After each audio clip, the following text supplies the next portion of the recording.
Queridos compañeros, familiares, amigos, muy buenas tardes a todos. Vaya por delante mi agradecimiento a la Junta Directiva por aceptar mi ingreso en esta docta asociación y por todo el arropamiento, tanto físico como espiritual, con el que me están envolviendo en esta memorable tarde. Sí, porque cuando nuestro querido secretario, el doctor Rubio, me habló del protocolo a seguir en este acto, solo entonces caí en la cuenta de mi orfandad social, literariamente hablando. Que amigos existen, claro que sí, pero no dentro de las necesidades exigibles, hoy, que uno vive desde hace muchos años fuera del mundo, allá por el monte en pleno Prepirineo, intentando que la vida real no se le acerque demasiado. Y por eso ahora pasa lo que pasa. Que no había nadie al alcance para ayudarme, que me diera el oportuno apoyo y me llevara de la mano. Pero ellos, presidente y secretario, al saberlo y sin dudarlo, se han prestado cariñosa y solidariamente, es justo decirlo, a echarle una mano a este pobre Lázaro para que se incorpore a la sociedad, salga de su desconocida y lejana tumba, vivo allí, donde ven ustedes, y encuentre entre todos ustedes el calor necesario para que la vida siga siendo aún más gratificante que lo había sido hasta ahora. Por todo ello, muchas gracias, doctor Ruiz Mateo y doctor Rodrigo, presidentes y secretarios respectivamente de ASEMELLA, nuestra querida Asociación Española de Médicos, Escritores y Artistas. Mi felicidad hoy es múltiple por otro tipo de razones. Todos sabemos, y más nosotros, los unidos por esta pasión común que es la literatura, cómo el corazón tiene razones que la razón no comprende.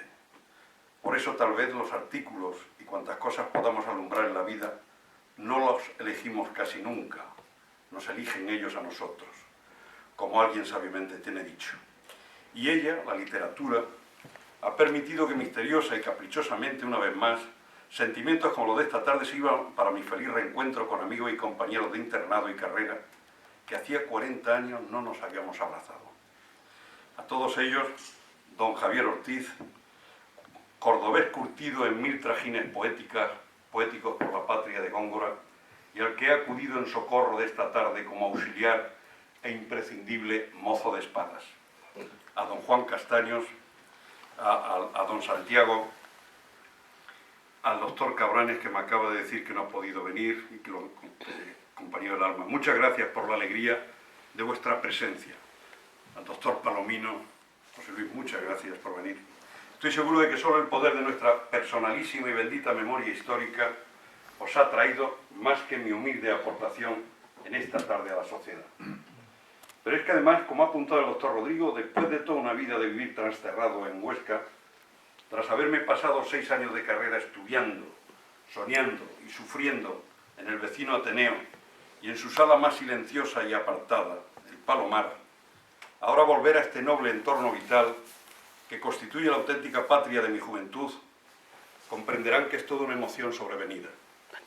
Y si me permiten la licencia, gracias sobre todo por venir a mi querido tío Ricardo Aranda, que viendo los afanes y necesidades vitales que arrastraba al comienzo de mi vida universitaria, no dudó ni un solo día en pagar las 14.000 pesetillas de cuota de ingreso, como las 150 al mes que el Ateneo exigía para aceptarme como socio, y que llegó a darme, como ustedes me van a dar en este acto, todo el calor físico y literario sin el que la vida solo habría sido una pobre sombra de lo que ha sido.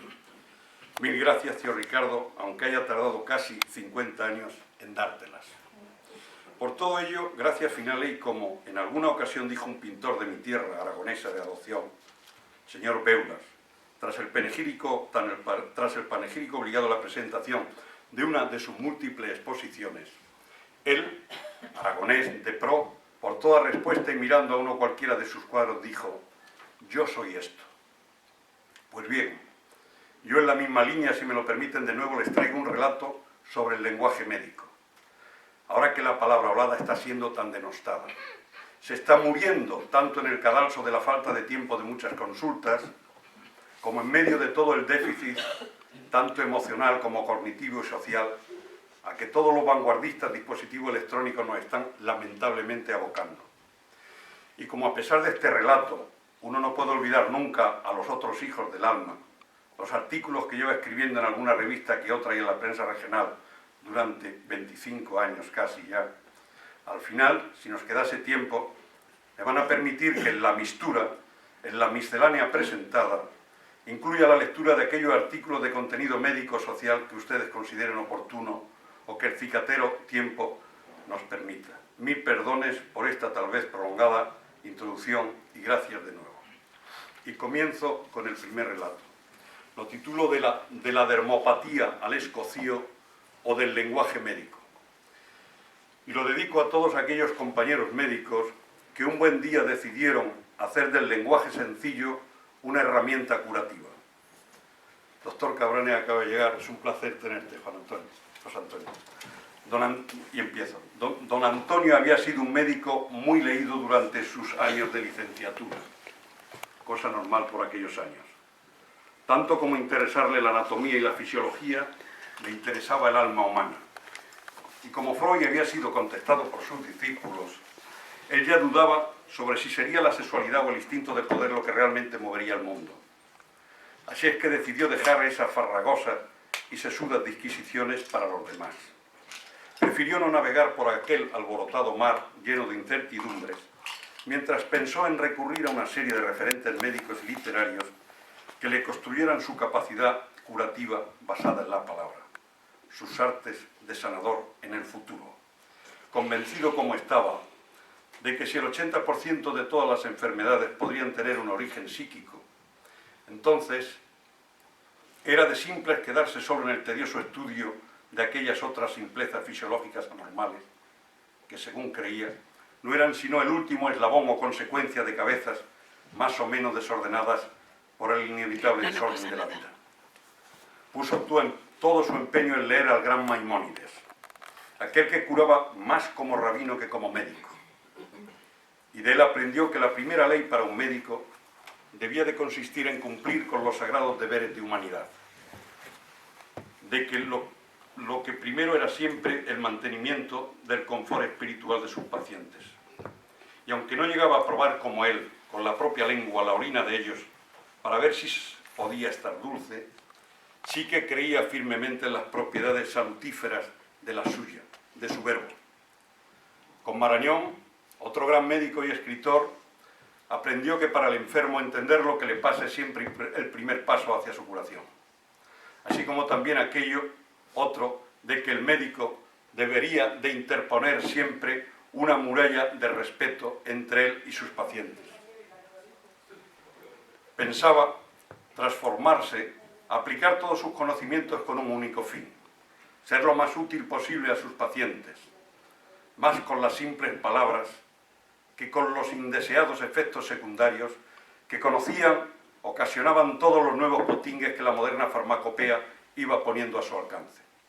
Curar literariamente, vamos, como Joseph Pla, un escritor coetáneo, le había enseñado también. Por ello intentó esforzadamente leer entre examen y examen para educarse en el lenguaje más culto y técnico posible, convencido de que la palabra fue siempre la mejor intermediaria, el mejor diplomático y la mejor celestina del mundo. De forma que cuando encontraba algún latinajo oportuno, tipo primum non nocere, por ejemplo, los iba guardando en su disco duro como joyas que consideraba deberían serles imprescindibles en su futuro adorno y praxis médica. Los repetía y repetía, incluso en sueños, para grabárselos a fuego, junto a aquello otro del gran Machado. Algunos desesperados solo se curan con soga, otros con 7 palabras. La fe se ha puesto de moda. Y como sentía un respeto casi sagrado por la profesionalidad en su trabajo, nunca llegó a dudar de que debería ir por la vida con cara de médico sabelotodo, acompañado siempre de un kit consistente en traje oscuro, zapatos limpios y fonendo al cuello, aparentando ir siempre sobrado, decía él, que un médico pobre no deja de ser un pobre médico, según Hipócrates le había enseñado. Palabras y kit como elementos básicos de su quehacer, creyente como era mucho más de sus buenas palabras curativas que de la real capacidad de su ciencia, aunque intuyó siempre, como años atrás escribiría Isabel Allende, que las palabras no son tan importantes cuando se entienden las intenciones, cosa tan fundamental, como sabemos sobradamente, en el lenguaje y comunicación hombre-perro. Acabó obsesionándose en suma con el culto al lenguaje y con la reverencia hacia la palabra culta, creyendo siempre de muy buena fe, como le habían enseñado, que la palabra justa y adecuada en medicina era el mejor de los estupefacientes.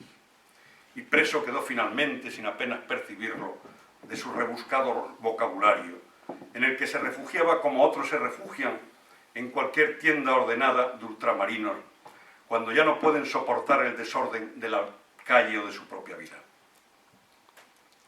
Con los mimbres anteriores construyó el bueno don Antonio el cesto de su humanista formación, imprescindible según él para ir saliendo adelante en su futuro, para no tener que rendirse, como había tenido que años antes hacer el bueno de don Pío Baroja, médico por Cestona. Y un buen día, para desintoxicarse del ámbito universitario y olvidar a más de un cabrito y malnacido profesor, heredero de la cátedra de su padre y más dado a complicar la vida a los demás que a intentar hacérsela lo más agradable posible, decidió sumergirse de lleno en la realidad de la vida, a probar si los forces de sus tecnicismos y palabras esotéricas tenían los efectos beneficiosos que le habían mostrado. Pidió destino como médico rural en un pobre pueblo de las urdes toledanas, tan pobre, que como decían aquellas miserables gentes, por no tener no tenían ni ideas, por lo que disfrutaron de la inmensa suerte de pasar la guerra, tal vez como compensación divina, felizmente, sin pena ni gloria, en medio de aquella España fratricidamente dividida, cosa que constituyó sin duda para ellos el gran orgullo en el futuro. Ya en su primera noche rural y para abrir boca, se encontró como si estuvieran esperándole, teniendo que atender a su primer e inesperado parto a la luz de varias velas. Parto cuyo padre había tenido la desgracia de morir 3 años antes, según la sufriente parturenta le relató, mientras nuestro médico sonreía entre gota y gota de su miedosa sudoración.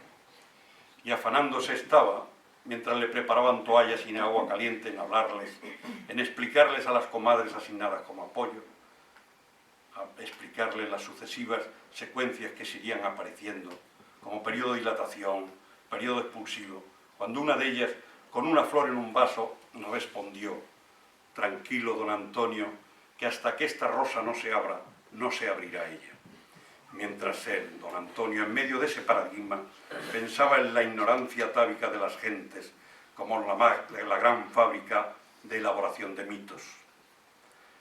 Aún apenas había descansado ni repuesto de la sorpresa del parto, cuando en la consulta volvió a toparse con la cruda realidad que le esperaba.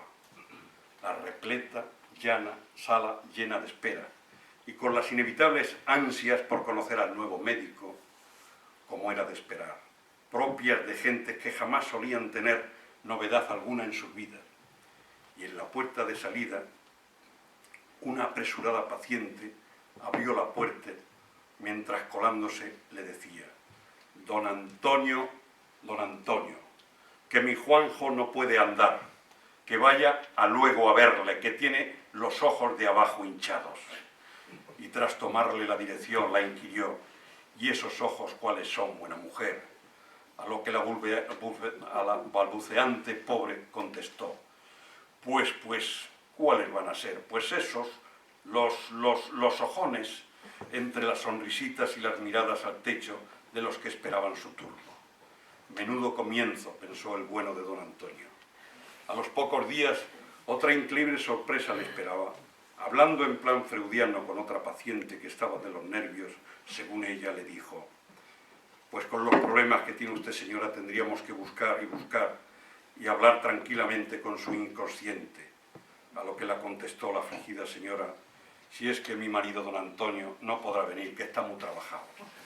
E inmediatamente nuestro médico anotó en una ficha, con rabia y vengativamente, su nombre, como hacía siempre que tenía que definir a un cliente en términos guía de identidad profunda: paciente UNC, paciente con una neurona calcificada, intentando clasificarlo y estigmatizarlo para siempre.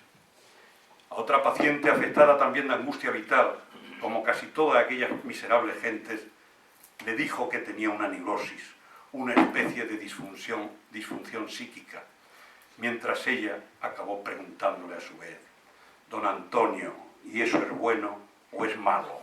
Y eso es estar de los nervios. Otro día cualquier otra cliente le pidió un volante para el culista, el médico de los ojos, porque tenía que operarse de carcoma. A lo que don Antonio, indignado, finalmente la increpó sin insensibilidad alguna, mientras veía cómo aquella se sentía profundamente avergonzada. Señora, que se dice cataratas, que no saben ni hablar. Tras aquel enfado innecesario, comenzó a poner en marcha sus resortes psicológicos para acabar dándose cuenta de que se sentía realmente incómodo. Vamos, como una gallina en corral ajeno, sin conexión verbal inteligible alguna con su entorno, mientras que lleno de puñeteros ocultos y callados celos, comprobaba cómo don Saturnino, el practicante, bruto como él solo, sabía hilar sus siempre bien escuchados consejos y consolar mucho más sabiamente que él, por lo que los mejores huevos y verduretas de todas las huertas iban para su pletórica mesa. Bueno, para él y para su mujer, la Isabelita, que cuando él se puso de dentista era tan fornida que bloqueada al más fuerte y odontológico de los pacientes como el mejor de los anestésicos, evitándoles la miedosa huida. Y eso, créanlo, no tenía precio alguno. El practicante, un presuntuoso hombre, dueño de un insultante coche, todo un aiga que no pegaba a un practicante, porque era coche más bien de especialista de la capital, según sus pobres vecinos. Tal era su ascendencia y prestigio, que raro era el día en que cuando le enseñaban las recetas de don Antonio, solía decir al interesado, con gesto engolado: eso que te ha recetado no sirve para nada, yo que tú lo rompía, mientras ponía el otro ojo en la posible aparición del médico, conocedor agudo del justo bastonazo que se estaba ganando de aparecer aquel. Y las gentes obedecían. Don Saturnino era así, convencido siempre de que era preferible ser temido a ser compadecido.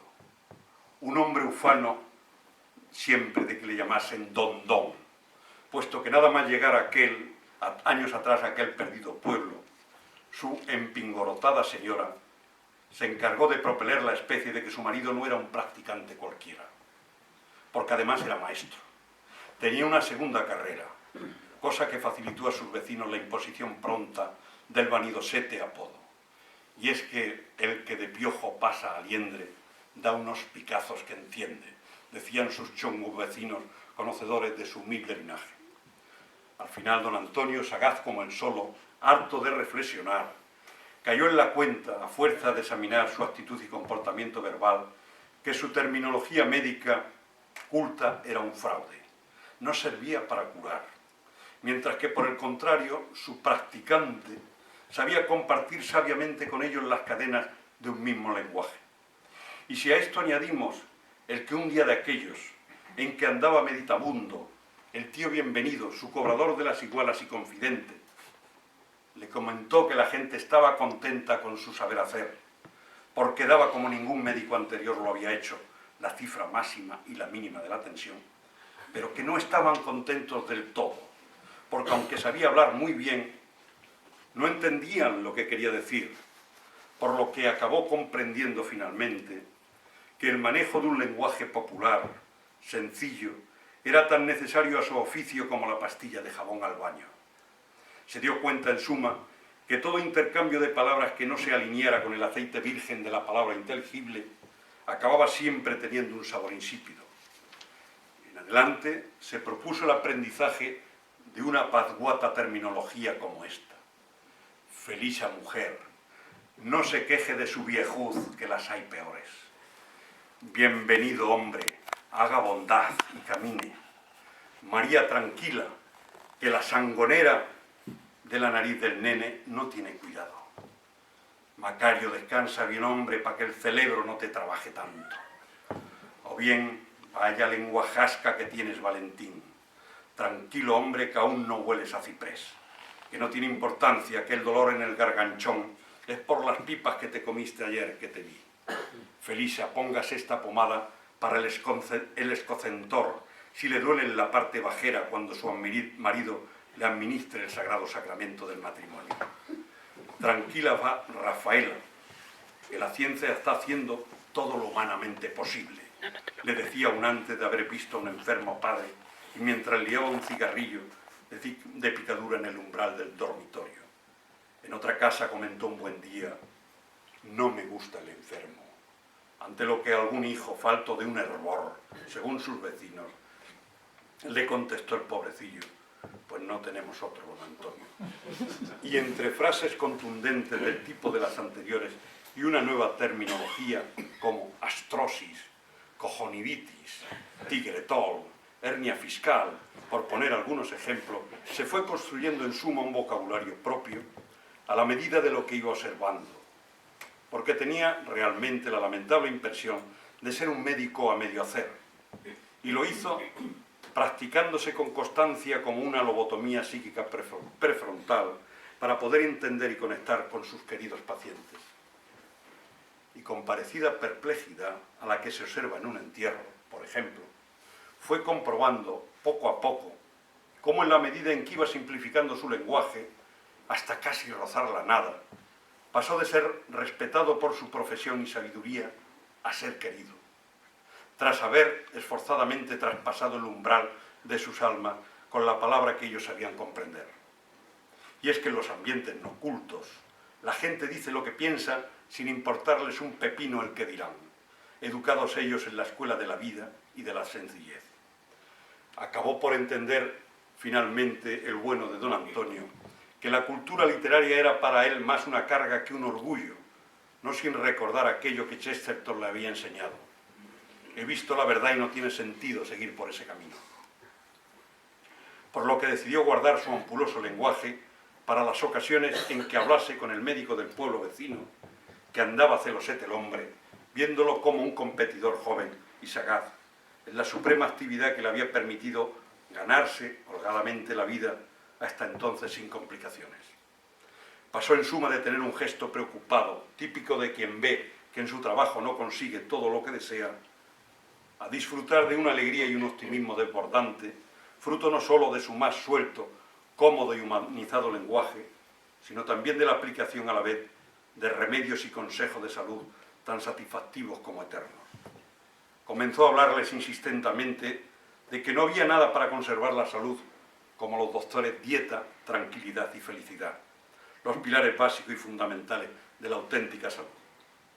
Y no conforme con todo lo anterior, para tenerlo todo más presente como recordatorio, para tenerlo todos los minutos del día presente, aún colocó un cuadro en su consulta con unas palabras del gran profeta Isaías que decía: dame, Señor, una palabra de inspirado para dar ánimo al afligido, convencido finalmente, tras su salutífero descubrimiento, de que en el cielo, como alguien había dicho, debería de haber un lugar para los mansos de corazón, para la gente humilde.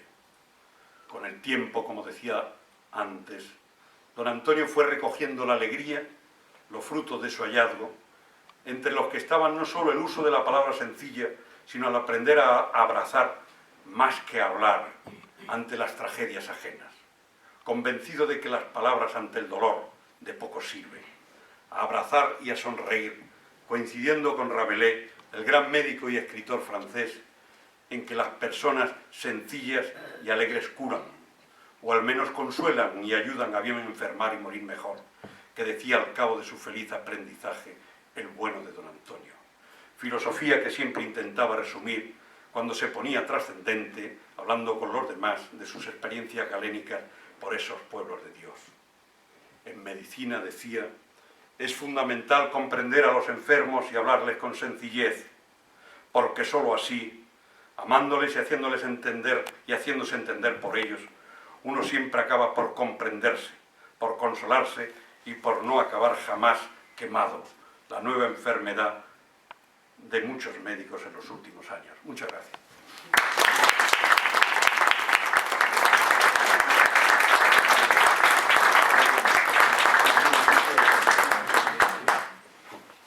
Y porque las exigencias del tiempo así lo requieren, muchas gracias. Ahora acabaré con un artículo cualquiera, no sin antes pedirles perdón por haber puesto este acto bajo la advocación de este personalísimo y querido personaje, mi bisabuelo Luis Aranda Serrano, médico y escritor allá a finales del siglo XIX y además colaborador del Ubetense, una revista que incluso creo que medio fundó el Esporúbeda, ¿no, tío Ricardo? Sí, creo que sí.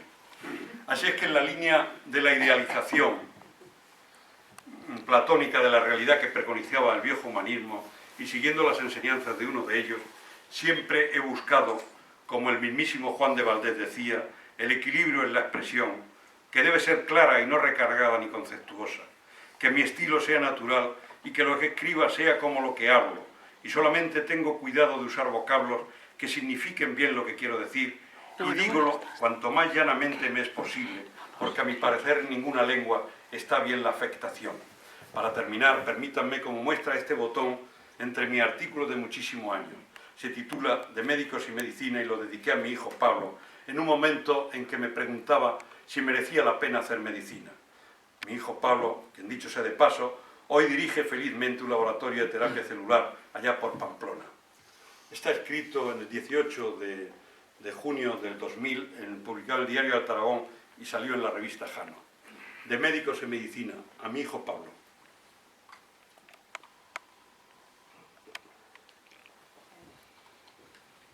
Me has preguntado a estas alturas del curso si deberías dejar biología y reconducir tu carrera hacia medicina ya en Pamplona. Difícil dilema, hijo. Ando haciendo estos días balance de mi vida profesional tras una larga y estresada singladura de casi 30 años entre medicina rural, ambulatoria, urgencias, sanidad hospitalaria militar y de especialista de sociedades médicas. Y como los días de balance, ya se sabe, son para contar, quitar telarañas y reflexionar, es por lo que en caliente paso a contarte cosas. Siempre te comenté, hijo, que la medicina permite una actitud integradora de la vida y que, por tanto, con ella puedes armonizar trabajo, placer y labor social.